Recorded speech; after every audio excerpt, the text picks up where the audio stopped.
தொடர்ந்து கர்த்தருடைய வசனத்துக்கு நேராக நம்முடைய சிந்தைகளை திருப்ப போகிறோம். ஜெபத்தோடு தெய்வ சமூகத்திலே காணப்படுவீர்கள். ஆனால் கர்த்தர் இன்றைக்கும் நமக்கு வேண்டிய நல்ல ஆலோசனைகளை தருவதற்கு அவர் போதுமானவராய் காணப்படுகிறார். அவர் ஒருபோதும் தவறுகிற தேவன் இல்லை. அவர் சரியாக எல்லாவற்றையும் நிறைவேற்றுகிற கர்த்தராய் காணப்படுகிறார். கடினமான சூழ்நிலைகள் தான் நாம் அதிகமாக ஜெபத்தில் தரித்திருப்போமே. நிச்சயமா சூழ்நிலைகள் வர வர நெருக்கடியாகி கொண்டிருக்கிற இந்த காலத்தில் தேவ பிள்ளைங்க திறப்பில் நின்று ஜெபித்தா தேசத்தில் மாற்றம் வருவது அதிக நிச்சயமாய் காணப்படுகிறது.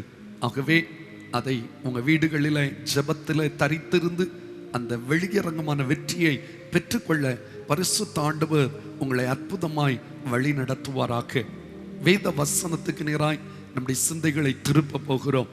இந்த நாளிலும் தேவன் அடிமைக்கு தந்த ஒரு திட்டமான வார்த்தையை நான் உங்களுக்கு முன்பதாய் வைக்க விரும்புகிறேன். எல்லாருக்கும் அறிமுகமான ஒரு வசனம் தான் எபேசியருக்கு எழுதின நிருபம் 5வது அதிகாரம் அதனுடைய 15-16 வாக்கியங்களிலே இன்றைய செய்தி அடங்கி இருக்கிறது. எபேசியருக்கு எழுதின நிருபம் 5வது அதிகாரம் அதனுடைய 15 மற்றும் 16 வசனங்கள்.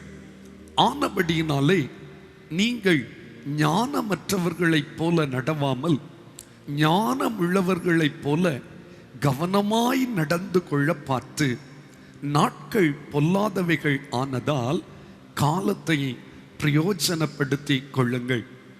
கொலோசியருக்கு எழுதின நிருபம் 4வது அதிகாரம் அதனுடைய 5வது வசனத்தையும் பாருங்கள்.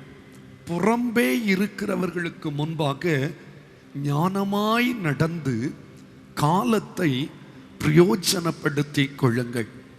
இந்த நாளின் செய்தியின் தலைப்பு அதுதான், காலத்தை பிரயோஜனப்படுத்துங்கள். உலகத்தில் ஒரு வார்த்தை சொல்லுவார்கள், காலம் பொன் போன்றது என்று சொல்வார்கள். அணை கடந்த வெள்ளம் அழுதாலும் திரும்ப வராதான். அதை போல தான் போன காலத்தை நாம் திரும்ப பெற்றுக்கொள்வது என்பது முடியாத காரியமாய் இருக்கிறது. எனக்கு அன்பானவர்களே, ஆண்டவருடைய வசனம் மிக தெளிவாய் சொல்லுகிறது, நாட்கள் பொல்லாதவைகள் ஆனபடியினாலே காலத்தை பிரயோஜனப்படுத்தி கொள்ள வேண்டுமா. அந்த எபேசியருக்கு எழுதின நிருபம் 5வது அதிகாரம் 15வது வசனத்தை பாருங்கள். ஆனபடியினாலே நீங்கள் ஞானமற்றவர்களைப் போல நடவாமல் ஞானம் உள்ளவர்களைப் போல கவனமாய் நடந்து கொள்ள பார்த்து நாட்கள் பொல்லாதவைகள் ஆனதால் காலத்தை பிரயோஜனப்படுத்தி கொள்ளுங்க. அப்படியானால் ஆண்டவர் சொல்லுகிற ஆலோசனை என்றாய் கவனியுங்கள்.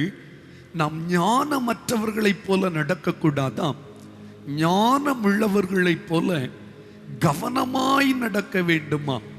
ஏன் தெரியுமா? இந்த நாட்கள் பொல்லாத நாட்களாய் காணப்படுகிறது. இந்த பொல்லாத காலத்தில் நாம் கவனக்குறைவாய் இருந்தால் நாம் இந்த நாட்களை பிரயோஜனம் உள்ளதாய் மாற்றிக்கொள்ள முடியாது. ஆகவே தான் ஆண்டவருடைய வேதம் நமக்கு மிக தெளிவாய் சொல்லுகிறது, காலத்தை பிரயோஜனப்படுத்தி கொள்ள வேண்டுமா. இந்த அநேகர் காலத்தை வீணடிப்பதை நாம் பார்த்து கொண்டிருக்கிறோம். இந்த செய்தியை கவனிக்கிற எனக்கு மிகவும் பிரியமானவர்களே, நீங்கள் இந்த நாட்களை பிரயோஜனம் உள்ளதாய் மாற்றிக் கொண்டிருக்கிறீர்களா? தேவன் நீங்கள் உங்கள் நாட்களை செலவழிக்கிற விதத்தை, நேரத்தை பயன்படுத்துகிற விதத்தை குறித்து ஆண்டவர் சந்தோஷப்பட முடியுமா? அப்படித்தானா நீங்கள் உங்கள் நாட்களை பிரயோஜனப்படுத்தி கொண்டிருக்கிறீர்கள்? யோசித்து பாருங்கள். இன்றைய சமுதாயம் லாக்டவுன் பீரியட்ல இஷ்டத்துக்கு தொலைக்காட்சியிலே நேரத்தை செலவழிக்கிறாங்க, மொபைல் போன்ல நேரத்தை செலவழிக்கிறாங்க, சீரியல் பார்ப்பதிலே நேரத்தை செலவழிக்கிறாங்க, வீணான பேச்சுகளுக்கு நேரத்தை செலவழிக்கிறாங்க. ஆனால் கொஞ்ச நேரம் ஜெபம் பண்றோம், கொஞ்ச நேரம் பைபிள் வாசித்ததன் மூலமா மற்ற எல்லாவற்றையும் ஆண்டவர் மறந்து விடுவாரோ என்று எண்ணி விடுகிறோம். அன்புக்குரியவர்களே, தேவனுடைய வருகையில நியாய தீர்ப்பின் நாளில நமக்கு ஆண்டவர் கொடுத்திருக்கிற காலத்தை குறித்து கூட, நேரத்தை குறித்து கூட, நாட்களை குறித்து கூட கணக்கு ஒப்புவிக்க வேண்டும் என்று வேதம் சொல்லுகிறது. இன்றைக்கு கிறிஸ்தவர்கள் கூட, இயேசுவின் அன்பை ருசித்தவர்கள் கூட அந்த காலத்தின் அருமையை உணராதபடி, காலத்தை பயன்படுத்த வேண்டிய அவசரத்தை புரியாதபடிக்கு அவர்கள் எவ்வளவு நாள் நமக்கு விடுமுறை, ஜாலியா டைம் ஸ்பெண்ட் பண்றோம் என்று சொல்லி அவர்கள் மனம் போன போக்கிலே ஜீவித்துக் கொண்டிருக்கிறார்கள்.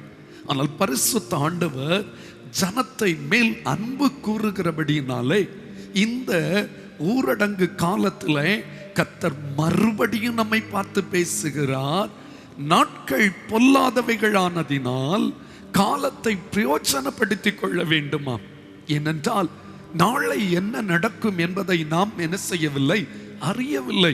கடந்த வாரத்தில் இந்தியாவில் குடிமக்களாய் இருந்த அநேகர் இன்று இல்லை.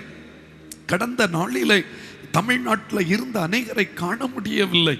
சூழ்நிலைகள் ஏராளமான மாற்றங்களை உண்டு பண்ணி கொண்டிருக்கிறது. அப்படியானால் நாம் அந்த நாட்களை எவ்வளவு கரிசனையோடு பயன்படுத்த வேண்டும் என்பதை நீங்களும் நானும் புரிந்து கொள்ள வேண்டும்.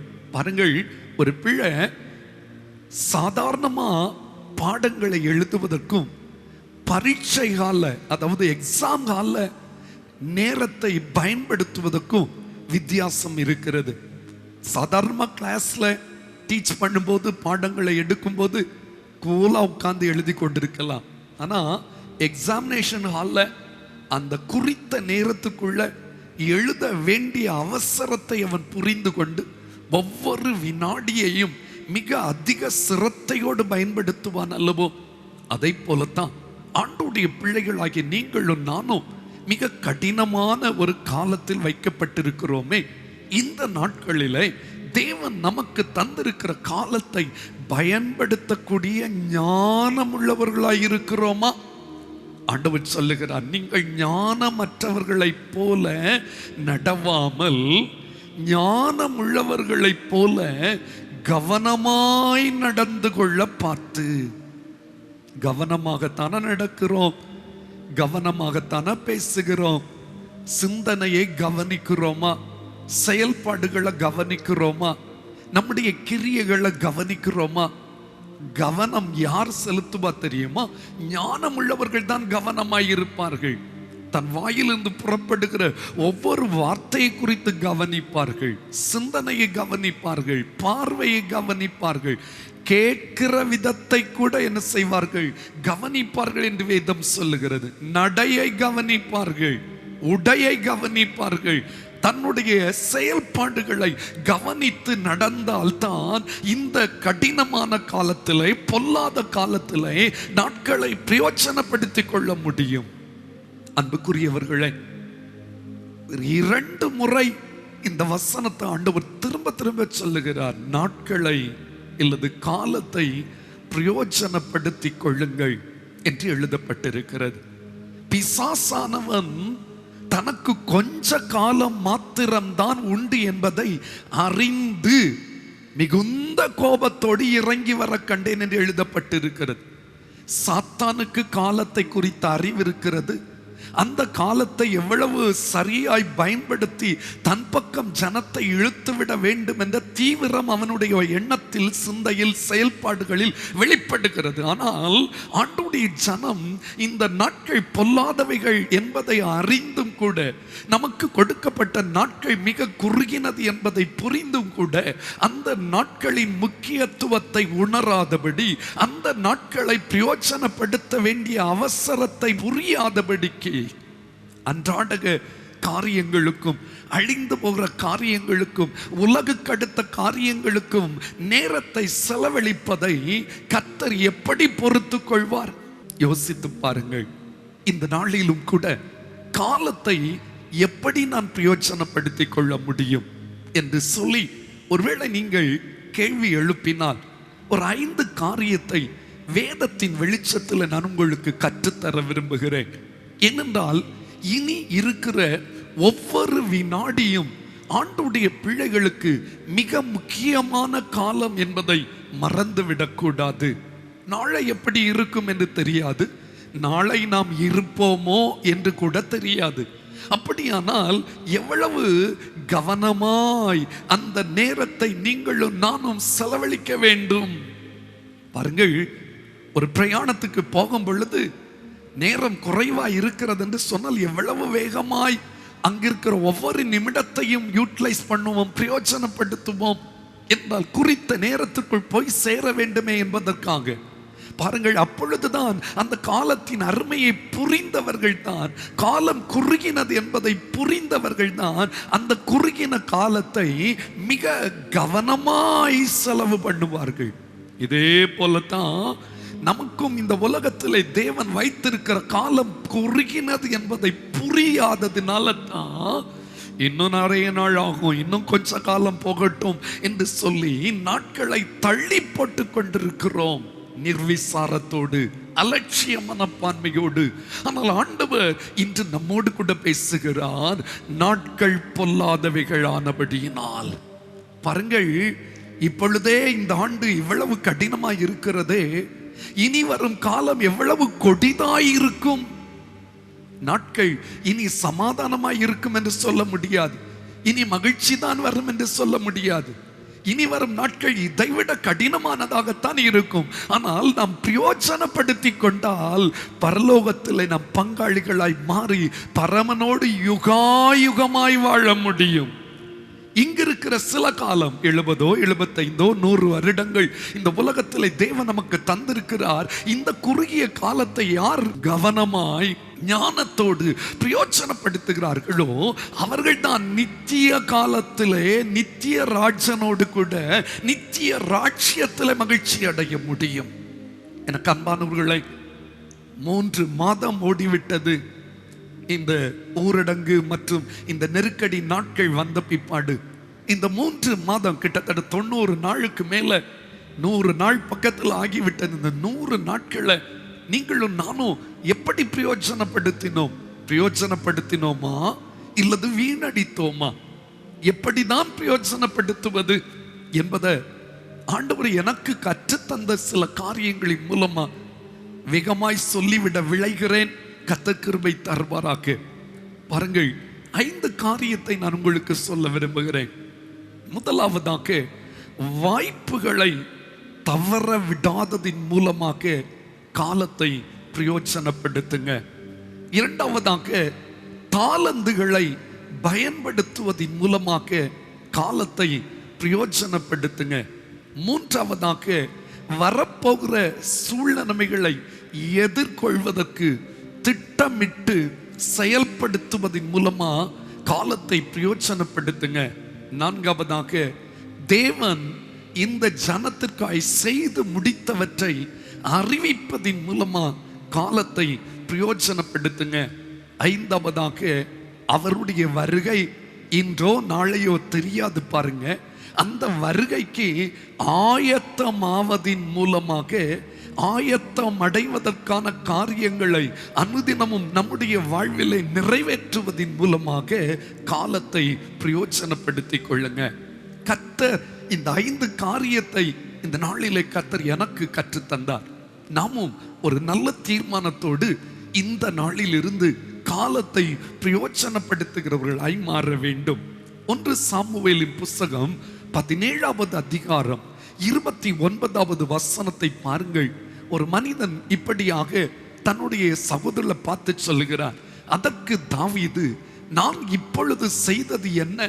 நான் வந்ததற்கு முகாந்தரம் இல்லையா என்று சொல்லி, இந்த தாவீது ராஜாவை பார்க்கும் பொழுது அந்த மனிதனுடைய வாழ்விலை கற்றுக்கொள்ள வேண்டிய அநேக காரியங்கள் இருக்கிறது. அதில் ஒன்று, தனக்கு கிடைக்கிற வாய்ப்புகளை அவன் ஒருபோதும் வீணடித்தது கிடையாது. அது காட்டில் ஆடு மேய்க்கிற வாய்ப்பா இருக்கட்டும், அது வீட்டில் குடும்பத்தோடு இருக்கிற வாய்ப்பா இருக்கட்டும், அது யுத்த களத்தில் போய் நிற்கிற வாய்ப்பா இருக்கட்டும், எந்த ஒரு வாய்ப்பையும் அந்த மனிதன் வீணடிக்கவே இல்லை. அதை அவன் பயன்படுத்தி கொண்டிருந்தான். இன்று அநேகர் சொல்லுவார்கள், எனக்கு ஒரு வாய்ப்பும் இல்லை. இருக்கிற வாய்ப்பை பயன்படுத்துவதுதான் ஆண்டவருக்கு பிரயோஜனமான விதத்தில் நேரத்தை செலவழிப்பதாய் காணப்படுகிறது. பாருங்கள், அந்த கோலியாத்தை பார்த்து எல்லாரும் கிட்டத்தட்ட 40 நாட்கள் பார்த்து கொண்டே நின்றார்கள். ஆனால் இந்த மனிதன் பார்த்து கொண்டு நிற்கவில்லை. என் தேவன் இங்கே எனக்கு ஒரு வாய்ப்பை வைத்திருக்கிறார், அதை நான் பயன்படுத்துவேன் என்று செயல்பட்டான். ஒரு சரித்திரத்தை அங்கு படைத்து விட்டான். எனக்கு அன்பானவர்களே, ஒவ்வொரு நாளும் ஏராளமான வாய்ப்புகளை கர்த்தர் தம்முடைய பிள்ளைகளுக்கு கிருபையாய் கொடுத்து கொண்டிருக்கிறார். எத்தனையோ வாசல்கள் நமக்காய் தேவன் திறந்து வைத்திருக்கிறார். அதை நாம் பயன்படுத்துகிறோமா? பாருங்கள், நியாயாதிபதிகளின் புஸ்தகத்தில் 4வது அதிகாரத்தில் 17 முதல் 22வது வசனம் வரை நீங்கள் வாசித்து பார்ப்பீர்களேயானால் அங்கே யாகேல் என்கிற ஒரு ஸ்திரியை பார்க்க முடியும். அவள் ஒரு கொஞ்ச நேரத்தை பயன்படுத்தினதின் மூலமாக வேதத்தில் மறக்க முடியாத ஒரு ஸ்தானத்தை அந்த ஸ்திரீ பெற்றுக்கொண்டார்.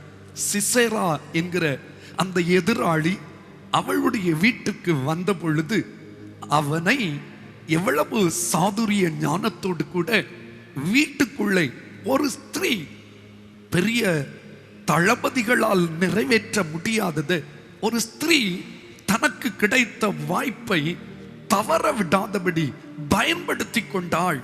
அது நிமித்தமா கர்த்தர் ஸ்திரீகளுக்குள் ஆசீர்வதிக்கப்பட்டவள் என்ற பெயரை அவளுக்கு சூட்டி விடுகிறார். இந்த அநேக நான் தான் வீட்டுக்குள்ளே இருக்கிறேனே, என்னால என்ன பிரயோஜனம் என்று நினைக்கிறீங்க? நோ, உங்கள் குடும்பத்துக்கு விரோதமாய் எழும்புகிற சத்துருவின் நுகங்களை முறிப்பதற்கு வீட்டுக்குள் இருக்கிற முழங்கால் ஜபத்தினாலே சாதிக்க முடியும். அநேக ஸ்திரீகள் அதை செய்து முடித்திருக்கிறார்கள். எங்கு சென்றாலும் கர்த்தர் என்னை கொண்டு ஏதோ ஒன்றை நிறைவேற்ற போகிறார். இப்படி ஒரு சூழ்நிலையா? இந்த இடத்துல தேவன் ஏதோ ஒரு காரியத்தை என்னை கொண்டு செய்ய போகிறார். அதை அடையாளம் கண்டுகொண்டு அதை நிவர்த்தி செய்வதற்கு ஞானத்தோடு செயல்படுகிற மனிதன் தான் காலத்தை பிரயோஜனப்படுத்தி கர்த்தரின் கண்களில் தயவு பெற்றவன். அன்புக்குரியவர்களே, ஏராளமான சம்பவங்கள் வேதத்தில் சொல்லப்பட்டிருக்கிறது. எஸ்தருக்கு ஒரு மேன்மையை கர்த்தர் கொடுத்தார். அந்த மேன்மையான ஸ்தானத்தில் எதிராளி எழும்பின பொழுது மிக சாதுரியமா, அவசரப்படவில்லை. 3 நாட்கள் ஆண்டவர் சமூகம் அமர்ந்திருந்தாள். அதற்கப்புறம் புருஷனை வீட்டுக்கு அழைத்தாள், திரும்பவும் வீட்டுக்கு அழைத்தாள். திரும்பவும் வந்த பொழுது தனக்கு சரியான வேளை வந்ததை அவள் புரிந்து கொண்டு அந்த வாய்ப்பை தவற விடாதபடி எதிராளிக்கு ஒரு முடிவை உண்டாக்கினாள். அவள் அதை எஸ்தரின் புஸ்தகம் 7வது அதிகாரம் 3வது வசனத்திலிருந்து 10வது வசனம் வரை வாசிக்க முடியும். ஸ்திரீகளும் வாய்ப்புகளை பயன்படுத்தி வல்ல தேவனுடைய நன்மைகளை ருசித்திருக்கிறார்கள். உங்களுக்கு வாய்ப்பே இல்லை என்று சொல்லுவது ஸ்தோத்திரம் ஞானமற்றவர்களின் பேச்சு. அது ஒரு சாக்கு போக்கு. ஆண்டவர் இந்த வாய்ப்பை தந்தார். அதன் மூலமா சாதாரணமா 1 மணி நேரம் எனக்கு தந்தாருங்க. அந்த 1 மணி நேரம் ஜெபித்தனா அந்த ஜெபத்தின் முடிவில் எனக்கு ஒரு தரிசனம் கர்த்தர் தந்தார். 1 மணி நேரம் பைபிளை வாசித்தனா அந்த நேரத்தில் கர்த்தர் என்னோடு கூட இந்த வார்த்தையை பேசினா. 1 மணி நேரம் உபவாசத்தோடு முழங்கால நின்றனா ஒரு சத்துருவின் போராட்டத்திலிருந்து எனக்கு ஜெயம் தந்தார். வாய்ப்புகள் வருகிறது, கொஞ்சம் டைம் இருக்குதா, அதுல கர்த்தருடைய நாம மகிமைக்கென்று அதை பயன்படுத்தி பாருங்கள். நிச்சயம் அதுல ஒரு வெற்றி, அதுல ஒரு மேன்மை, அதுல ஒரு மகிழ்ச்சி கர்த்தர் தர முடியும். அன்புக்குரியவர்களை, மார்க் எழுதின சுவிசேஷம் அதனுடைய 10வது அதிகாரம் 46வது வசனத்திலிருந்து நீங்க வாசிக்கும் பொழுது 52வது வசனம் வரையில வாசித்து பார்ப்பீர்களேயானா அங்கே பர்த்திமேயு என்கிற ஒரு பார்வையற்ற ஒரு மனிதன் வழியருகே உட்கார்ந்து கொண்டிருக்கிறார். அந்த வழியே இயேசு வருகிறார் என்பதை கேள்விப்பட்ட உடனே, அந்த சத்தம் அவன் காதுல தொனித்த உடனே வாய்ப்பை மிஸ் பண்ணல, சத்தமிட்டு கூப்பிடுகிறான், தாவீதின் குமாரனே எனக்கு இறங்கும். பல தடைகள், பல தடுத்தாங்க, ஆனா அவன் கவலைப்படல, வாய்ப்பை மிஸ் பண்ண விரும்பல. இதுதான் சான்ஸ். இன்றே ரட்சணிய நாள், இன்றே அனுக்கிரக காலம். இந்த நாளில் கர்த்தர் உனக்கு ஒரு வாசலை திறக்கிறார். அதை நீ பயன்படுத்த வேண்டும். இந்த நாளிலே கர்த்தர் உனக்கு ஒரு உணர்வை தருகிறார், அதற்கு நீ மனம் திரும்ப வேண்டும். இந்த நாளிலே உன்னோடு கூட கர்த்தர் பேசுகிறார், அந்த வார்த்தைக்கு நீ கீழ்ப்படிய வேண்டும். அதுதான் காலத்தை பிரயோஜனப்படுத்துவது. இவர்களுக்கு எந்தெந்த இடத்தில் என்னென்ன உணர்த்துதல் வந்ததோ அதற்கு அவர்கள் இடம் கொடுத்ததின் விளைவு அவர்கள் காலத்தை பிரயோஜனப்படுத்துகிறவர்களாய், கர்த்தரின் கண்களில் கிருபை பெற்றவர்களாய் மாற்றம் அடைந்தார்கள். ஆனால் யோவான் எழுதின சுவிசேஷம் 5வது அதிகாரத்தில் 5 முதல் 7 முடிய வாசிக்கும் பொழுது அங்கே ஒரு மனிதன் 38 வருஷமா எங்கே உட்கார்ந்து இருக்கிறான்? ஒரு பெதஸ்தா குளத்தின் கரையில் உட்கார்ந்து கொண்டே இருக்கிறான். எத்தனையோ பேர் சுகம் அடைந்துட்டாங்க. இவனோ இயேசு நேரடியா வந்து சுகமடைய விரும்புகிறாயா என்று கேட்ட பொழுது கூட அவன் பல காரியங்களை, பழைய காரியங்களை பேசி கொண்டிருக்கிறானே ஒழிய அந்த நேரத்தை அவன் பயன்படுத்த விரும்பவில்லை. அவன் சாக்கு போக்கு சொல்லிக் கொண்டிருக்கிறான். சாக்கு போக்கு சொல்லுகிறவன் சாதிக்க மாட்டான். வாய்ப்புகளை பயன்படுத்துகிறவன் வல்ல தேவனால் பயன்படுத்தப்படுவான். வெற்றியாளனாய் உருமாற்றம் அடைய முடியும். எத்தனை வாய்ப்புகள்ங்க, எத்தனை மணி நேரம் ஜெபிப்பதற்கு வாய்ப்பு இருந்துச்சு, எவ்வளவு பல அதிகாரம் வாசிப்பதற்கு வாய்ப்பு இருந்துச்சு, பல நேரங்களில் கர்த்தருடைய முகத்தை தரிசிப்பதற்கு வாய்ப்பு கிடைச்சிச்சு. இதெல்லாம் நம்ம யூட்டிலைஸ் பண்ணணுமா? இதை பயன்படுத்தினீங்களா? ஆனா இங்கே ஆண்டவர் அதைத்தான் தேடி வந்திருக்கிறார். வாய்ப்புகளை பயன்படுத்துங்க, வாய்ப்புகளை பிரயோஜனப்படுத்துங்க, நேரத்தை பயன்படுத்துங்க. சில சொல்லுவாங்க எனக்கு வேலையே இல்லைன்னு சொல்லுவாங்க, சில சொல்லுவாங்க எனக்கு நேரமே போகலன்னுவாங்க. அவர்களை பார்த்து கர்த்தர் பரிதபிப்பார். நேரம் போகல, அதான் உட்கார்ந்து விளையாடிட்டு இருக்கேன், நேரம் போகல அதனால தான் பாட்டு கேட்டுட்டு இருக்கேன் என்று சொல்வதை தேவன் பொறுத்து கொள்ள முடியாது. அந்த நேரத்தை ஆண்டவருக்கு பிரயோஜனமான விதத்தில் பயன்படுத்துகிறீர்களா? அது ஒரு வாய்ப்புங்க. எத்தனையோ பேருக்கு வாய்ப்பு கிடைக்கல. ஐயோ ராத்திரி தூக்கமே வரல, விழிப்பா இருந்துச்சு, உருண்டு பரண்டி கொண்டிருந்தேனே தவிர ஏதாவது செய்தீங்களா? தூக்கத்தை விட்டு எழும்பி முழங்காலில் நின்று ஜெபித்திருக்கலாமே. அன்று ராத்திரி கர்த்தர் உங்களுக்கு தர வேண்டிய சில உச்சிதத்தை நீங்கள் ருசித்திருக்கலாமே. ஆனால் தவறி போய்விட்டோமே. வாய்ப்புகளை தவற விடாததின் மூலமா கர்த்தர் விரும்புகிற விதத்தில் நம் காலத்தை பிரயோஜனப்படுத்த முடியும். இரண்டாவதாக நான் ஒரு காரியத்தை சொல்ல விரும்புகிறேன். எப்படி நாம் தேவன் தந்திருக்கிற காலத்தை பிரயோஜனப்படுத்த முடியும்? வாசித்து பாருங்கள். மத்தேயு 25ஆம் அதிகாரம் 14 முதல் 30 முடிய உள்ள வசனங்களையும், அதை தொடர்ந்து லூக்கா எழுதின சுவிசேஷம் 19வது அதிகாரம் 12வது வசனத்தில் இருந்து 26வது வசனம் வரையில மத்தேயுல பார்க்கும்போது 3 பேருக்கு தாலந்துகளை கொடுக்கிறார் எஜமான். ஒருவனுக்கு 5 தாலந்து, இன்னொருவருக்கு 2 தாலந்து, இன்னொருவருக்கு 1 தாலந்து. பைபிள் சொல்லுது 5 தாலந்தை பெற்றவன் 5ஐ 10ஆக மாற்றினான். 2 தாலந்து பெற்றவன் அதை இன்னும் 2 பெருக செய்தான். ஆனா 1 தாலந்தை பெற்றவன் அதை கொண்டு போய் என்ன செய்தானாம்? புதைத்து வைத்தான். லூக்காவிலே பார்க்கும் பொழுது 10 பேருக்கு 10 ராத்தலை கொடுத்தான் என்று எழுதப்பட்டிருக்கிறது. 13வது வசனத்தை பாருங்கள். புறப்படும் போது அவன் தன் ஊழியக்காரரில் 10 பேரை அழைத்து அவர்களிடத்தில் 10 ராத்தல் திரவியம் கொடுத்து, நான் திரும்பி வரும் அளவும் இதை கொண்டு வியாபாரம் பண்ணுங்கள் என்று சொன்னான். அன்புக்குரியவர்களை, பயன்படுத்தினவர்களை தேவன் மேன்மைப்படுத்தினார். பயன்படுத்தாதவனை ஆண்டவர் இருளுள்ள ஸ்தானத்திலே பங்கடைய பண்ணினார்.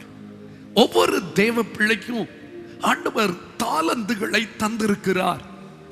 யாரும் சொல்ல முடியாது எனக்கு தாலந்தே இல்லைன்னு சொல்லி. அருமையான பேசுகிற தாலந்து, பாடுகிற தாலந்து, பிரசங்கிக்கிற தாலந்து, மற்றவர்களுக்கு உதவி செய்யக்கூடிய ஒரு அன்பை வெளிப்படுத்துகிற தாலந்து, ஏராளமான பணம் ஒரு தாலந்து, திறமைகள் ஒரு தாலந்து, பதவி ஒரு தாலந்து, பட்டங்கள் ஒரு தாலந்து, சில நுணுக்கமான காரியங்களை செய்வதற்குரிய தாலந்து, எவ்வளவோ தாலந்துகளை கர்த்தர் உங்களுக்கு தந்திருக்கிறார். அந்த தாலந்தை நீங்கள் பிரயோஜனப்படுத்துகிறீர்களா? தாலந்தை நீங்கள் பயனுள்ளதாய் மாற்றி வருகிறீர்களா? எனக்கு சில சொல்லுவாங்க, எனக்கு வாய்ப்பு இருந்துச்சுன்னா நான் பாடிடுவேன், வாய்ப்பு இருந்துச்சா நான் ஊழியம் செய்வேன். கிடையாது. வாய்ப்புகளை உருவாக்குவதற்கு கர்த்தர் ஞானத்தை தருவார். தாளந்துகளை பயன்படுத்த வேண்டும். எத்தனை தாளந்து ஆண்டவர் தந்திருக்க, உங்க கையில சில தாளந்துகள் இருக்கிறது, அதை நீங்க பயன்படுத்துங்க. அதை பயன்படுத்துவதன் மூலம் இந்த காலத்தை பிரயோஜனப்படுத்த முடியுமே.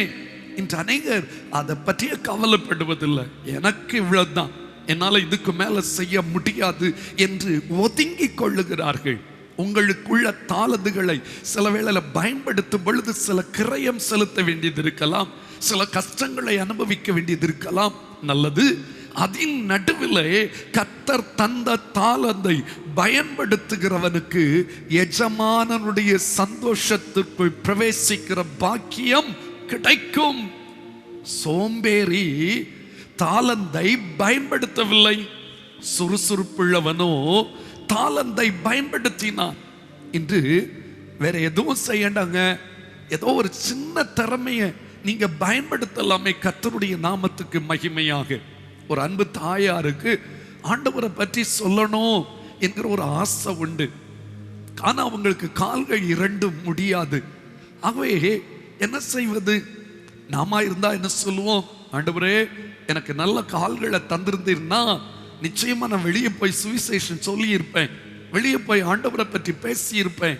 எனக்கு அந்த தாளந்து எனக்கு இருக்குது, ஆனா எனக்கு கால் சரியில்லையேன்னு சொல்லியிருப்போம். ஆனா அந்த தாய் தன்னுடைய வீட்டின் ஜன்னல் பக்கத்துல ஊந்து போய் அங்கே உட்கார்ந்து கொண்டு, ஒரு சேரை போட்டு உட்கார்ந்து கொண்டு நிறைய பேப்பர்ஸை எடுத்து அதை துண்டு துண்டா வெட்டி அது சின்ன சின்ன துண்டுல இயேசு ஜீவிக்கிறார், இயேசு ஜீவிக்கிறார் அப்படின்னு எழுதி வெளியே போட்டுட்டே இருப்பாங்களாம், வெளியே போட்டுட்டே இருப்பாங்களாம். அதை பார்த்து அநேக ஓ இயேசு ஜீவிக்கிறாரா என்று அதை படித்து விட்டு சென்றிருக்கிறார்கள். அதில் பலர் ரட்சிக்கவும் பட்டிருக்கிறார்கள். எழுதக்கூடிய ஒரு சின்ன தாளந்து, சின்ன ஒரு ஞான ஆண்டவர் கொடுத்திருக்கிறார், அதை பயன்படுத்த ஆரம்பித்து விட்டார். எனக்கு ஆண்டவர் ஒரு தாளந்தை தந்திருக்கிறார் என்றால் அதை கண்டுபிடிப்பது மட்டுமல்ல, அதை பிரயோஜனப்படுத்துவதன் மூலமாக நான் எனக்கு கர்த்தர் தந்த இந்த காலத்தை என்ன செய்ய வேண்டும்? பிரயோஜனப்படுத்த வேண்டும். இந்த அநேக ஆண்டவர் தந்த தாளந்துகளை புதைத்து வைத்திருக்கிறாங்க. சாக்கு போக்க சொல்லுவாங்க, வீட்டில் அனுகூலம் இல்லை, பிள்ளை அதற்கு ஒத்தாசையா இல்லை. ஆண்டவர் தந்த தாளந்தை புதைத்து வைக்க கூடாது. ஆண்டவர் அதை திரும்ப சொல்லுகிறார், உள்ளவன் எவனுக்கோ அவனுக்கு இன்னும் கொடுக்கப்பட்டு கொண்டு, அதாவது உண்மை உத்தமமா அவன் வாழ்றான் பாருங்க, காலத்தை பிரயோஜனப்படுத்துறான் பாருங்க, தாளந்தை அவன் அதை பிரயோஜனப்படுத்துவதன் மூலமா கர்த்தர் அவனை இன்னும் ஆசீர்வதிக்கிறார். தாளந்தை புதைத்து வைத்தவனுக்கு கிடைத்தது என்ன? அழுகையும் பற்கடிப்பும் நிறைந்ததுதான். பிரயோஜனப்படுத்தினவனுக்கு ஒன்றை மட்டும் வைத்திருக்கிறானே, அதையும் சேர்த்து கர்த்தர் கொடுத்தார். அன்புக்குரியவர்களே, இரண்டு காரியத்தை சொன்னேன். ஒன்று, முதலாவதாக வாய்ப்புகளை தவற விடாதிருங்க, அதை பயன்படுத்துங்க. இரண்டாவதாக கர்த்தர் தந்த தாளந்துகளை பயன்படுத்துங்க, பயன்படுத்துங்க. அதுதான் முக்கியம். அதன் மூலமா நேரத்தை பிரயோஜனம் உள்ளதாய் மாற்றிவிட முடியும். மூன்றாவதாக ஆதியாகமம் 41 அதிகாரம் 25வது வசனத்தில் இருந்து 37வது வசனம் வரை நீங்க வாசித்து பார்த்தா, அங்கே ராஜாவுக்கு ஒரு சொப்பனத்தை கர்த்தர் கொடுக்கிறார். அந்த சொப்பனத்துக்கு அர்த்தம் தெரியாமல் திணறுகிறார். யோசேப்பின் மூலமாய் அந்த சொப்பனத்துக்கான அர்த்தத்தை கர்த்தர் வெளிப்படுத்துகிறார். நம்ம எல்லாருக்கும் தெரியும் அது என்ன? 7 வருஷம் செழிப்பு, 7 வருஷம் பஞ்ச காலம். ஆகவே அந்த பஞ்ச காலத்துக்கு ராஜா ஜனத்தை ஆயத்தப்படுத்துவதற்கு காரியங்களை செய்ய வேண்டும் என்று யோசேப்பின் மூலமாக கர்த்தர் அங்கே ஒரு ஆலோசனை கொடுக்கிறார். யோசேப்பு அருமையான ஒரு ஆலோசனை கொடுக்கிறார். ஐயா ராஜாவே, 7 வருஷம் நல்ல செழிப்பு வரப்போகுது, அதுக்கப்புறம் 7 வருஷம் பயங்கர பஞ்சம் வரப்போகுது. நீங்க என்ன செய்யணும்னா, இந்த 7 வருஷ செழிப்புல அடுத்த 7 வருஷ வறட்சியை தாங்குவதற்கு சேமிக்க வேண்டும், காலத்தை புரிந்து கொள்ள வேண்டும். வரப்போற காலம் எப்படி இருக்கிறது என்பதை கர்த்தர் அவனுக்கு அடையாளம் கட்டினார். அப்பொழுது அந்த காலத்தை எதிர்கொள்வதற்கு, அந்த காலத்தை சமாளிப்பதற்கு, அந்த கடினமான காலத்தை சமாளிப்பதற்கு இப்பொழுதே அவர்கள் ஆயத்தப்படுத்தினார்கள். திட்டங்களை தீட்டி அதற்காக ஜனங்களை உருவாக்கினார்கள். அதான் சொல்றேன், வரப்போகிற சூழ்நிலைகளை எதிர்கொள்வதற்கு திட்டமிட்டு செயல்படுவதன் மூலமாக நாம் நம்முடைய காலத்தை பிரயோஜனப்படுத்த முடியும். கவனித்து பாருங்க, இந்த 2020வது ஆண்டு துவங்கும் போது இப்படி ஒரு காலம் நமக்கு வரும் என்று எவரும் நினைத்திருக்கவே மாட்டோம். ஆனால் ஏற்கனவே என்ன காலம் வந்தாலும் சமாளிக்கிறதுக்கு ஆயத்தமாக இருந்த கூட்டம் இந்த காலத்தை சமாளிக்கிறார்கள். ஆனா சிலரோ திணறி போயிட்டாங்க, சோர்ந்து போயிட்டாங்க. போதும் கர்த்தாவே, எங்களால் தாங்க முடியாது என்று சொல்லி தங்கள் வாழ்க்கையை மாய்த்து கொண்டவர்களும் மாய்த்து கொள்ள விரும்புகிறவர்களும் நிறைய பேர் இருக்காங்க. வரப்போகிற சூழ்நிலையை தேவன் வெளிப்படுத்துகிறார். வேதம் அப்படித்தான் சொல்லுங்க, இனி வரும் காலம் எப்படிதான் இருக்கும்? கொடிதாதான் இருக்கும். நாட்கள் பொல்லாதவைகள் ஆகிறது. இப்பொழுது இருக்கிறதை விட இனி வரும் காலம் மிக பரிதாபமாகத்தான் இருக்கும். ஆனால் அந்த காலத்தை எதிர்கொள்வதற்கு இந்த காலத்தில் திட்டமிடுகிறோமா? அதற்கான காரியங்களை நாம் செய்கிறோமா? வேதத்தில் ஆமோஸ் தீர்க்கதரிசன புஸ்தகத்தின் 8ஆம் அதிகாரம் 11வது வசனத்தை பாருங்கள். இதோ நான் தேசத்தின் மேல் பஞ்சத்தை அனுப்பும் நாட்கள் வரும். ஆகார குறைவினால் உண்டாகிய பஞ்சம் அல்ல, ஜல குறைவினால் உண்டாகிய தாகமும் அல்ல, கர்த்தருடைய வசனம் கேட்க கிடையாத பஞ்சத்தை அனுப்புவேன் என்று கர்த்தராகிய ஆண்டவர் சொல்லுகிறார். பாருங்க, ஆண்டவருடைய பெரிய கிருபை. இப்போ இணையதளம் செயல்படுகிறது, தொலைக்காட்சி செயல்படுகிறது. ஏதோ அதன் மூலமா வசனத்தை நாம் என்ன செய்து கொண்டிருக்கிறோம்? கேட்டுக்கொண்டிருக்கிறோம். ஆலயத்தில் வந்து கேட்டுக்கொண்டிருந்த நாம் இன்று வீடுகளில் உட்கார்ந்து கேட்கக்கூடிய நிலைக்கு தள்ளப்பட்டிருக்கிறோம். ஆனால் இந்த அனுகூலம் இனி கிடைக்கும் என்று எதிர்பார்க்காதிருங்க. ஒருவேளை இணையதளம் கூட முடக்கப்படலாம், தொலைக்காட்சி கூட ஒளிபரப்பு செய்யப்படாமல் இருக்கலாம், பைபிள் வாசிக்க கூடாது என்ற சட்டம் கூட வரலாம், ஜெபம் பண்ணக்கூடாது என்ற நிலை கூட வரலாம். அந்த காலத்தில் பைபிளே ஒருவரிடத்தில் இல்லாத பொழுது எப்படி அந்த வேத வசனத்தை நான் ஞாபகத்தில் வைத்துக் கொள்ள முடியும்? அதுக்கு தான் இப்பொழுதே நான் ஆயத்தப்பட வேண்டும். இப்பொழுது அதிகமான நேரத்தை கர்த்தர் எதற்கு தந்திருக்கிறார்? வேத வசனத்தை உட்கொள்வதற்கும், அவருடைய பலத்தினால் பலத்தின் மேல் பலனை அடைவதற்கும், அவருக்காய் நான் செயல்படுவதற்கும் தான் இந்த காலம். பாருங்க, அதான் அந்த முர்தகாய் கேட்கிறார், இந்த காலத்தில் நீ மௌனமா இருந்தா, இப்ப நான் உனக்கு சொல்ற காரியத்தை கவனி. இந்த காலத்துல நீ செயல்பட வேண்டும். நீ செய்ய வேண்டிய நிறைய காரியங்கள் இருக்குது. வசனத்தை படிக்கலாமே. அநேகர் வேற எதெல்லாமோ யூஸ் பண்றாங்க. பைபிளை தினமும் வாசிக்கிறோமா? பைபிளுக்கு முக்கியத்துவம் கொடுக்கிறோமா? வசனங்களை நாம் மனப்பாடம் பண்ணுகிறோமா? ஆண்டவர் சொல்லுகிறார், ஆகார குறைவினால் உண்டாகிய பஞ்சம் அல்ல, கர்த்தருடைய வசனம் கேட்க கிடையாத ஒரு பஞ்சம். இப்ப கூட அவ்வளவு பஞ்சம் இல்லை, ஆனா வெகு சீக்கிரம் அப்படி வரும். அப்பொழுது நான் என்ன செய்வேன்? பைபிளே என் கையில இல்லாம இருக்கலாம், ஆனா இருதயத்துல இருக்குமா? எரேமியா தீர்க்கதரிசி சொல்றான், முடிய தேவன் அருளின வேதம் என் இருதயத்தில் இருக்கிறது.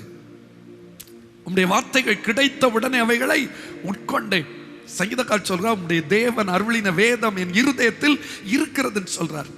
இருதயம் வேத வசனத்தினால் நிரப்பப்படுவதற்கு இந்த நாட்களை பிரயோஜனப்படுத்தலாமே. வருகை சமீபம் அல்லவோ? இனி வரும் நாட்கள் கொடியதாகத்தான் இருக்கும். பாருங்க, வேதாகமத்தில் இன்னொரு சம்பவத்தை நான் உங்களுக்கு சொல்ல விரும்புகிறேன். எரேமியா தீர்க்கதரிசன புஸ்தகம் 8ஆம் அதிகாரம் 7வது வசனம். ஆகாயத்தில் உள்ள நாரை முதலாய் தன் வேளையை அறியும், காட்டுப்புறாவும் கொக்கும் தகைவிலான் குருவியும் தாங்கள் வரத்தக்க காலத்தை அறியும். என் ஜனங்களோ கர்த்தரின் நியாயத்தை அறியார்கள் என்று கர்த்தர் உரைக்கிறார் என்று சொல். காலத்தையும் தெரியவில்லை, கர்த்தருடைய வசனத்தையும் புரியாத ஒரு ஜனக்கூட்டம் இருக்கிறது. இப்பொழுது ஆதி நாட்களில் இருந்தது போல சத்தியம் போதிக்கப்படுகிறது இல்லை. சத்தியத்தை புரட்டுகிறவர்கள் பெருகி இருக்கிறார்கள். ஏன் அநேகர் கள்ள உபதேசங்களுக்கு செவி கொடுத்து தடம் புரண்டு போகிறார்கள் தெரியுமா? அவர்கள் வேத வசனத்தை சரியாய் உட்கொள்ளாததினால் தான். அன்புக்குரியவர்களை, இனி வரும் காலத்துல ஆராதிக்க முடியுமான்னு தெரியாது, இப்படி கூடி வர முடியுமான்னு தெரியாது, சர்ச்சைக்கு வர முடியுமான்னு தெரியாது, பிரசங்கம் கேட்க முடியுமான்னு தெரியாது. ஸ்தோத்திரம். வீட்டுக்கு பாஸ்டர் வருவாரா, அதுக்கு தடை இருக்கலாம். பல தடைகள். எப்படிப்பட்ட சூழ்நிலைகள் வந்தாலும் எதையும் எதிர்கொள்ளத்தக்கதான ஆயத்தத்தை அடைவதற்கு தேவன் அனுமதித்திருக்கிற இந்த நாட்களை அடையாளம் கண்டுகொண்டு அதை பிரயோஜனப்படுத்துகிறவன் தான் நாட்களை பிரயோஜனப்படுத்துகிற தேவ பிள்ளை.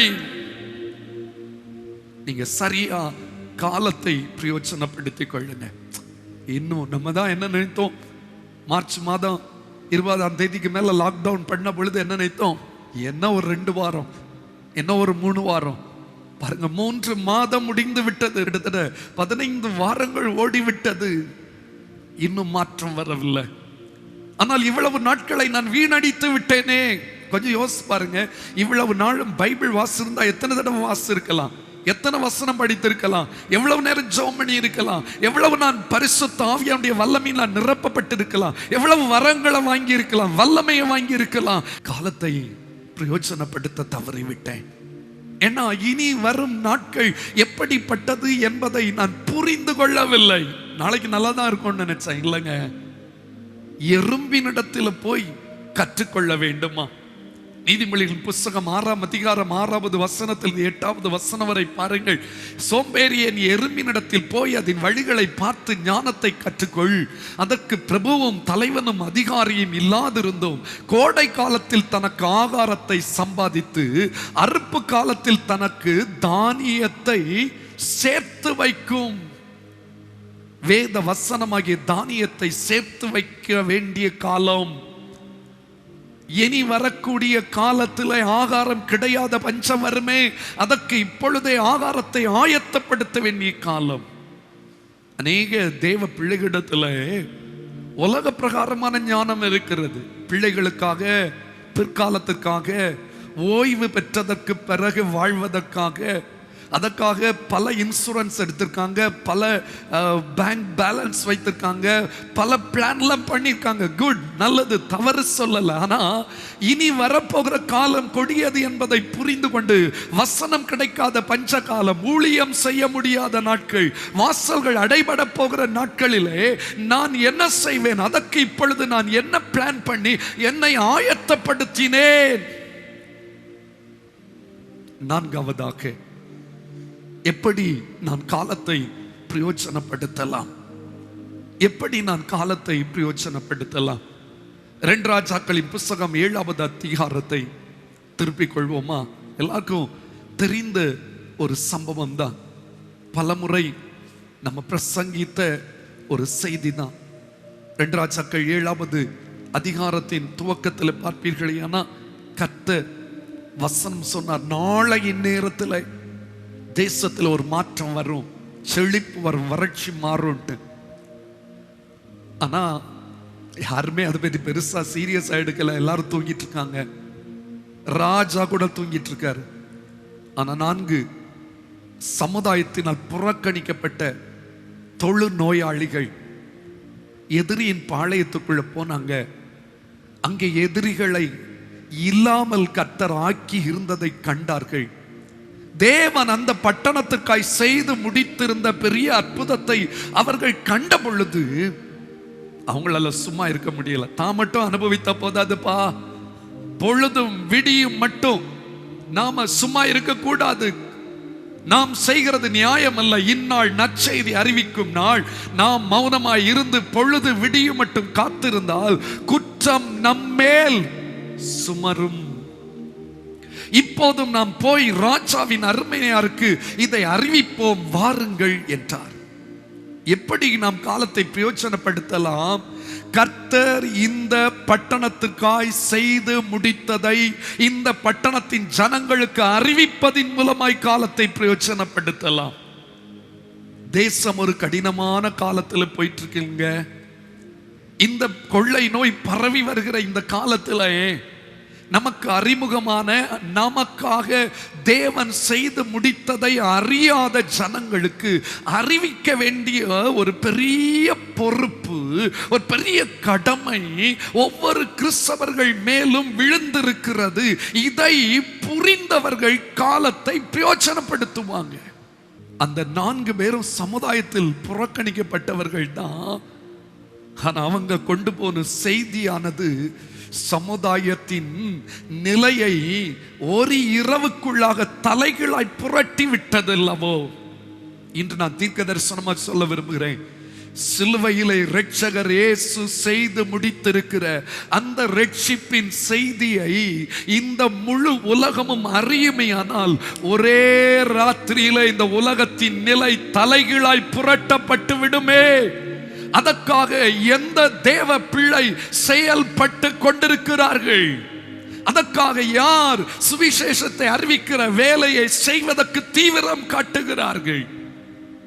நம்ம சொல்லலாம், வெளியே போக முடியல, சும்மா போக கூடாது, மாட்டிக்கொள்வோம், இப்படி எல்லாம் சாக்கு போக்கு சொல்லலாம். ஆனா ஆண்டவர் அவைகளை கவனிப்பார்.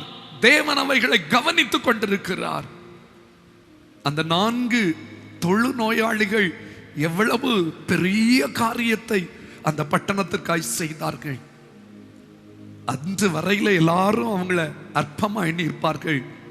அன்றிலிருந்து அவர்களை கர்த்தர் ஆச்சரியமானவர்களாய் மாற்றி விட்டார். இன்றைக்கு தீர்க்க தரிசனமா சொல்றேன், இந்த செய்தியை கேட்டுக்கொண்டிருக்க நீங்க அநேகர் சுவிசேஷத்தை அறிவிப்பதற்குரிய பாரத்தை பெற்றுக் கொண்டிருக்கிறீங்க. சுவிசேஷம் அறிவிக்க வேண்டும் என்ற அறிவை அடைந்திருக்கிறீங்க. சுவிசேஷத்தை மற்றவர்களுக்கு சொல்ல வேண்டும் என்ற ஒரு பாரத்தையும் ஒரு தாகத்தையும் கர்த்தர் உங்க உள்ளத்தில் போடுகிறார். அதற்கான தரிசனம் தந்திருக்கிறார், அதற்கான ஆலோசனைகளை தந்திருக்கிறார், அதற்கான வல்லமை வரங்களை தந்த பிற்பாடும் சாக்கு போக்கு சொல்லிக்கொண்டு சாதாரணமான ஒரு சராசரி கிறிஸ்தவனாய் வாழ்ந்து கொண்டிருக்கிறியோ? தேவன் உங்களோடு கூட உணர்த்தி பேசுகிறார். சுவிசேஷத்தை அறிவிப்பது நம்மேல் விழுந்த கடமையாய் இருக்கிறது. அதை அறிவியாதிருந்தால் எனக்கு ஐயோ என்று 1 கொரிந்தியர் 9வது அதிகாரம் 16வது வசனம் சொல்லுகிறதே. எனக்கு அன்பானவர்களே, சுவிசேஷத்தை அறிவிப்பதற்கு பல்வேறு வாசல்கள் திறந்திருக்குது. SMS மூலமா அறிவிக்கலாம், வாட்ஸ்அப் மூலமா அறிவிக்கலாம். ஒருவேளை வீட்டில் தான் இருக்கணும் இந்த கண்டிஷன்ல வாட்ஸ்அப் மூலமா அறிவிக்கலாம். ஃபேஸ்புக் அக்கௌண்ட் வைத்திருக்கீங்களே, எத்தனையோ சுவிசேஷ செய்திகள் இருக்குது, அதை ஷேர் பண்ணலாமே. ட்விட்டர்ல நீங்க பண்ணலாமே, ஒரு வேர்ட் போடலாமே, இயேசு ரட்சிக்கிறார், இயேசு இந்த உலகத்தின் பாவத்திற்காய் சிலுவையிலே இரத்தம் சிந்தி மரித்து 3ஆம் நாள் உயிரோடு எழுந்தார். இந்த ஒரு வேர்ட், இந்த ஒரு சுவிசேஷ வார்த்தையானது எத்தனை பேரை தொடக்கூடிய வல்லமை உள்ளது? சுவிசேஷத்துக்கு வல்லமை இருக்கிறது. அந்த வல்லமை உள்ள சுவிசேஷத்தை அறிவிப்பதின் மூலமாய் நீங்களும் நானும் காலத்தை பிரயோஜனப்படுத்தலாமே. நாம் என்ன செய்து கொண்டிருக்கிறோம்? அதெல்லாம் நமக்கு இல்ல. எத்தனையோ சோசியல் மீடியாவில் பல வாய்ப்புகள் இருக்குது, பல வாய்ப்புகள் இருக்குது. அதை கூட பயன்படுத்தாம மற்ற எதெல்லாமோ அழிந்து போகிறவற்றை, தேவையில்லாதவற்றை, சமுதாயத்தின் வளர்ச்சிக்கு பிரயோஜனமற்றவற்றை ஷேர் பண்ணிட்டு இருக்கிறோம். சர்ச்சில் உள்ள சர்வீஸை எத்தனை விசுவாசிகள் தங்களுடைய ஃபேஸ்புக் அக்கௌண்ட்ல ஷேர் பண்ணியிருக்கீங்க? எத்தனை பேர் சபையில் உள்ள நல்ல வசனங்களை மற்றவர்களுக்கு எடுத்து சொல்லி இருக்கீங்க? வாய்ப்புகளை வீணடிப்பதின் மூலம் நேரத்தை வேஸ்ட் பண்ணினா ஒரு நாள் காலத்தை குறித்து கர்த்தரிடத்தில் கணக்கு ஒப்புவிக்க வேண்டும். ஜாக்கிரதை. 4வதாக சொன்னேன், தேவன் செய்து முடித்து விட்டார் ஐயா சிலுவையில. ரட்சிப்பின் சந்தோஷத்தை ஜனங்களுக்கு கொடுக்கும்படி சிலுவையிலே தன்னுடைய கடைசி துளி இரத்தத்தையும் சிந்தி ரட்சிப்பை சம்பாதித்து முடித்து விட்டார். ஆண்டவர் அந்த பட்டணத்தில் செய்து முடித்திருந்ததை அந்த 4 பேரும் சொன்ன பொழுது பட்டணத்தின் நிலை தலைகீழாய் மாறினது போல ஏன் தேவனாகிய கர்த்தர் சிலுவையிலே கொல்கதா மேட்டிலே இந்த மனுக்குலத்துக்காய் செய்து முடித்திருக்கிற ரட்சிப்பின் செய்தியை இந்த தேசங்களுக்கு சொல்வோமே ஆனால் தேச தேசம் மாறி போய்விடும். தேசம் இயேசுவை கண்டுவிடும். தேசம் கர்த்தரே தேவன் என்று அறிக்கையிடும். கர்த்தருக்கு சொந்தமாகும். நான் விசுவாசிக்கிறேன், நிச்சயமாய் தேசங்கள் கர்த்தர் பக்கம் திரும்ப போகிறது. கர்த்தரே தேவன் என்று முழங்க போகிறது, அறிக்கையிட போகிறது. ஏனென்றால் ஒவ்வொரு கிறிஸ்தவர்களும் இயேசு செய்து முடித்த சத்தியத்தை, சுவிசேஷத்தை இந்த உலகத்துக்கு எடுத்து செல்வதின் மூலம் தன்னுடைய நேரத்தை பிரயோஜனம் உள்ளதாய் மாற்றப் போகிறார்கள். கடைசியா எப்படி நான் காலத்தை பிரயோஜனப்படுத்தலாம்? வருகைக்கு நான் ஆயத்தம் அடைவதற்கு என் நேரத்தை செலவழிப்பதின் மூலமா. 10 கன்னிகைகள் நமக்கு தெரியும். மத்தேயு 25 எழுதப்பட்டிருக்குது. 1வது வசனத்திலிருந்து 13 வரையில 10 பேர், அதில் 5 பேர் புத்தி உள்ளவர்கள், 5 பேர் புத்தி அற்றவர்கள்.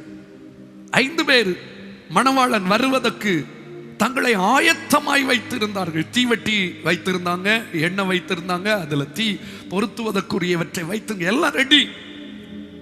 மணவாளன் வர தாமதித்த பொழுது டைம் இருந்துச்சு.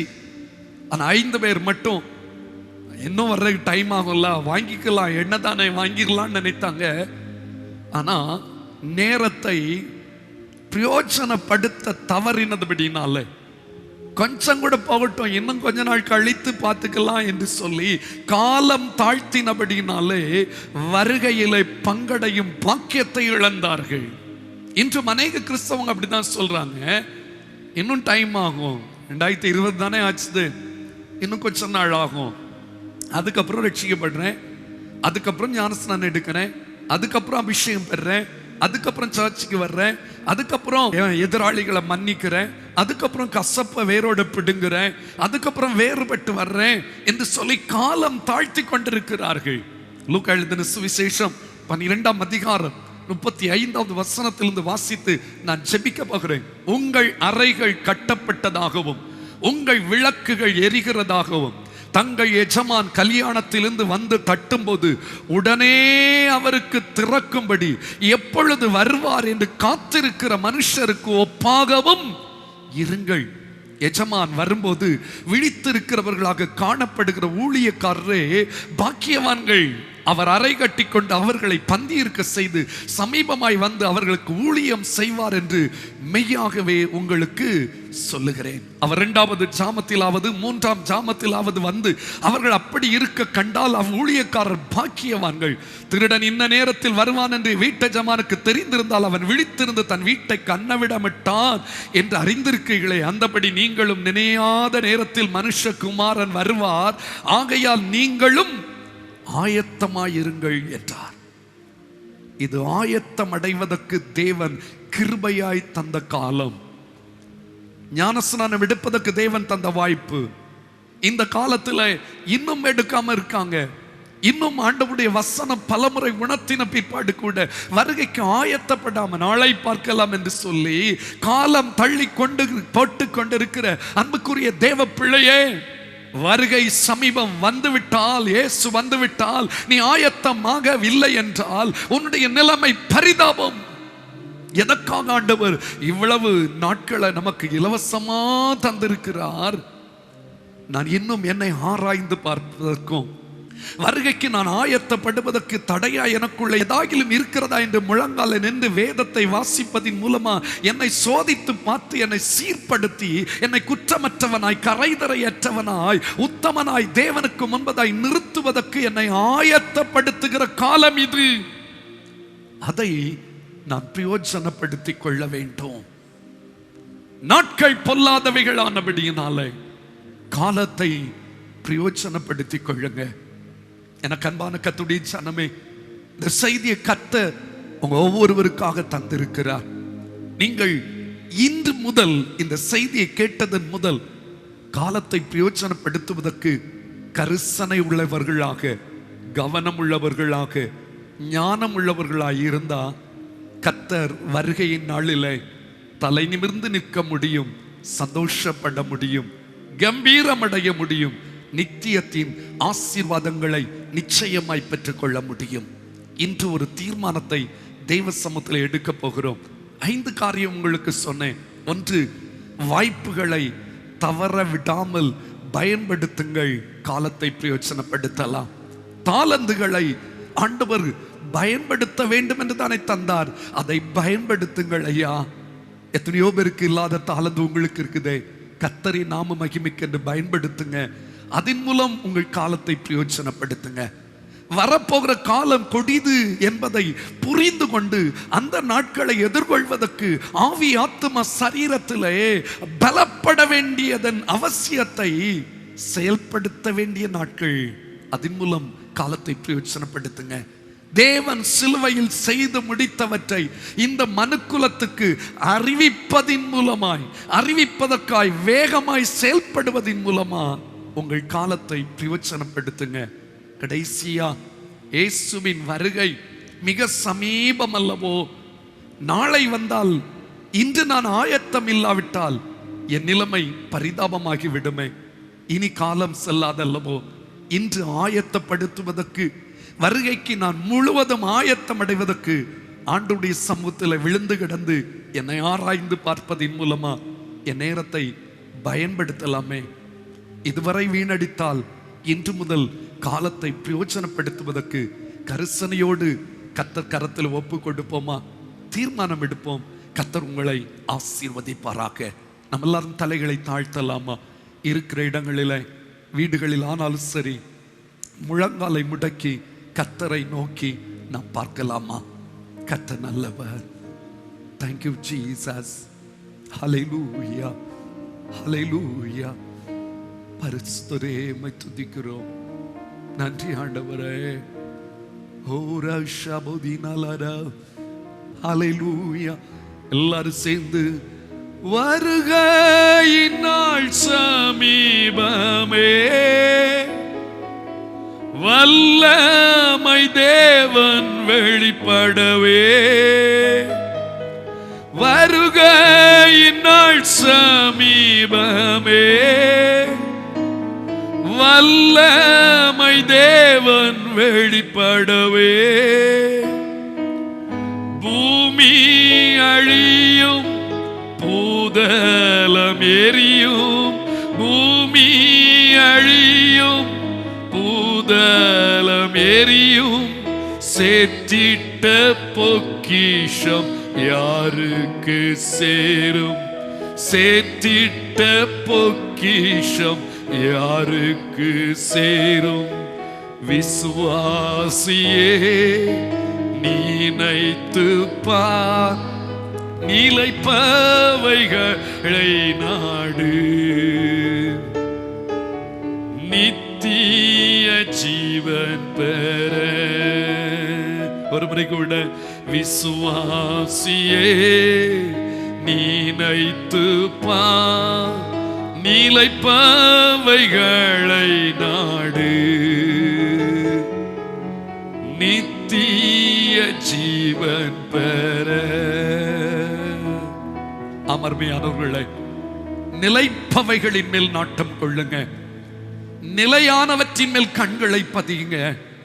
அழிந்து போகிறவற்றுக்காக அல்ல, நித்திய ஜீவன் வரைக்கும் நிலை நிற்கிற போச்சனத்துக்காக கிரியைகளை நடப்பிக்க வேண்டிய ஒரு காலத்தில் நீங்களும் நானும் வைக்கப்பட்டிருக்கிறோம். இன்னும் நம்முடைய நேரத்தை வீணடித்துக் கொண்டிருக்கிறோமா? பரிசுத்த ஆவியானவர் பேசிக் கொண்டிருக்கிறார். இன்று முதல் நீர் எங்களோடு பேசினபடி எங்களுக்கு நீ தந்திருக்கிற இந்த காலத்தை பிரயோஜனப்படுத்த போகிறப்பா. எனக்கு கிருபை தாரும். எனக்கு தரப்பட்ட ஒவ்வொரு வினாடிக்கும் நான் நியாய தீர்ப்பில் கணக்கு கொடுக்க வேண்டும் என்பதை உணர்த்தினீரே. ஒப்பு கொடுக்கிறேன். இனி வேஸ்ட் பண்ண மாட்டேன். இனி நிர்விசாரமா இருக்க மாட்டேன். அலட்சியப்படுத்த மாட்டேன்ப்பா. ஜாக்கிரதையோட நேரத்தை செலவழிப்பேன். குடும்பமா தீர்மானம் விடுங்க. ஆவியானவர் பலன் தருவார். தகப்பனே, இந்த நாளிலே இந்த ஆராதனை மூலம் எங்களோடு கூட பேசினபடியா ஸ்தோத்திரம். உம்முடைய வார்த்தைகளை தம்முடைய ஜனத்துக்கு போதிக்க ஆவியானவர் எனக்கு கிருபை தந்தபடியா ஸ்தோத்திரம். நாட்கள் பொல்லாதவைகளானபடியினால் காலத்தை பிரயோஜனப்படுத்திக் கொள்ளும்படியாய் கர்த்தர் எங்களுக்கு வார்த்தைகளை தந்தபடியா ஸ்தோத்திரம். இந்த 5 காரியங்களையும் கற்றுக்கொண்ட தம்முடைய பிள்ளைகள், புரிந்து கொண்ட தம்முடைய பிள்ளைகள், தங்களுடைய குறைகளை உணர்ந்து கொண்டவர்களாய் இனி காலத்தை வீணடித்து விடாதபடி காலத்தை பிரயோஜனப்படுத்த கிருபை செய்யும். ஒவ்வொருவரையும் ஆசீர்வதியும், ஒவ்வொரு குடும்பத்தை ஆசீர்வதியும், ஒவ்வொருடைய பிரயாசங்களை ஆசீர்வதியும். தேசத்தின் நிலை மாறும்படி கெஞ்சுகிறோம். தேவனே, எங்கள் ஜெபங்களை கேட்டு மாற்றங்களை தாரும். ஆலயங்கள் திறக்கப்பட்டு உம்மை ஆராதிப்பதற்கு அனுகூலம் செய்யும். ஆண்டவரே, ஜெபத்தில் பங்கெடுத்த, இந்த ஆராதனையில வீடுகளில் இருந்து பங்கெடுத்த, தூர தேசங்களில் இருந்து பங்கெடுத்த ஒவ்வொருவரையும் ஆசீர்வதிக்கிறோம். அவருடைய எதிர்பார்ப்புகளை நிறைவேற்றும், குறைவுகளை நிறைவாக்கும். எங்களோடு கூட இருப்பவரும் நித்திய காலத்துக்காக இந்த குறைந்த காலத்தை பிரயோஜனமுள்ளதாய் மாற்ற வேண்டும் என்று எங்களுக்குள்ள உணர்வையும் உற்சாகத்தையும் தந்த இயேசுவின் நாமத்தில் ஜெபிக்கிறோம் நல்ல பிதாவே.